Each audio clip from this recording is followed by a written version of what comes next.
بسم اللہ الرحمن الرحیم۔ الصلاۃ والسلام علیکہ یا سیدی یا رسول اللہ وعلی آلک و اصحابک یا سیدی یا حبیب اللہ۔ الصلاۃ والسلام علیکہ یا سیدی یا نور اللہ وعلی آلک و اصحابک یا سیدی یا رحمت للعالمین۔ حضرت عبداللہ بن عباس رضی اللہ تعالی عنہما سے مروی ہے کہ انہوں نے کہا کہ رسول اللہ علیہ السلام نے ارشاد فرمایا کہ جو بندہ اپنے ماں باپ کا فرما بردار ہوتا ہے اس کے لیے جنت کے 2 دروازے کھل جاتے ہیں، اور اگر ماں باپ میں سے کوئی ایک ہی موجود ہو، یعنی ایک وفات پا گیا ہے اور ان 2 میں سے کوئی ایک ابھی حیات ہے، اور وہ بندہ ایک کا ہی فرما بردار ہو، آپ نے فرمایا تو اس کے لیے جنت کا ایک دروازہ کھل جاتا ہے۔ جو بندہ اپنے ماں باپ کا نافرمان ہوتا ہے، آپ نے فرمایا کہ اس کے لیے جہنم کے 2 دروازے کھل جاتے ہیں، اور اگر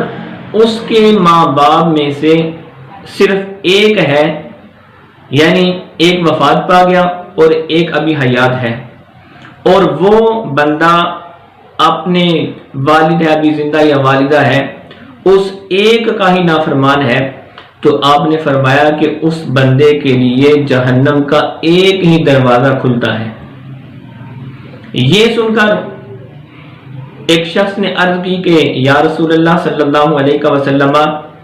کیا اگرچہ اس بندے پر اس کے ماں باپ ظلم کرتے ہوں؟ حضور علیہ السلام نے ارشاد فرمایا کہ اگرچہ اس کے ماں باپ اس پر ظلم کرتے ہوں۔ 3 مرتبہ آپ نے یہ جملہ دہرایا کہ اگرچہ اس کے ماں باپ نے اس پر ظلم کیا ہو، اگرچہ اس کے ماں باپ نے اس پر ظلم کیا ہو، اگرچہ اس کے ماں باپ نے اس پر ظلم کیا ہو۔ حضور علیہ السلام نے ارشاد فرمایا کہ اس کے باوجود اگر وہ اپنے والدین کا فرما بردار ہے اور اس کے والدین، والدہ اور والد دونوں ابھی حیات ہیں، دونوں کا وہ فرما بردار ہے، تو حضور علیہ السلام نے ارشاد فرمایا کہ اس کے لیے جنت کے 2 دروازے کھل جاتے ہیں۔ اگر دونوں میں سے ایک ہے تو آپ نے فرمایا ایک دروازہ اس کے لیے کھل جاتا ہے۔ اگر وہ بندہ اپنے والدین کا نافرمان ہے، دونوں کا نافرمان ہے، تو اس کے لیے جہنم کے 2 دروازے کھل جاتے ہیں، اور اگر والدین میں سے ایک حیات ہے اور وہ بندہ اس ایک کا ہی نافرمان ہے، تو حضور علیہ السلام نے ارشاد فرمایا کہ اس کے لیے جہنم کا ایک دروازہ کھل جاتا ہے۔ والدین کی نافرمانی اور ان کو ایذا پہنچانے کی سزا بندے کو دنیا اور آخرت دونوں جگہ مل جاتی ہے۔ بہرحال آپ نے بھی ایسے لوگوں کو دیکھا ہوگا کہ جو والدین کو ستاتے تھے، ان کو اذیتیں دیتے تھے، اپنی زندگی کے اندر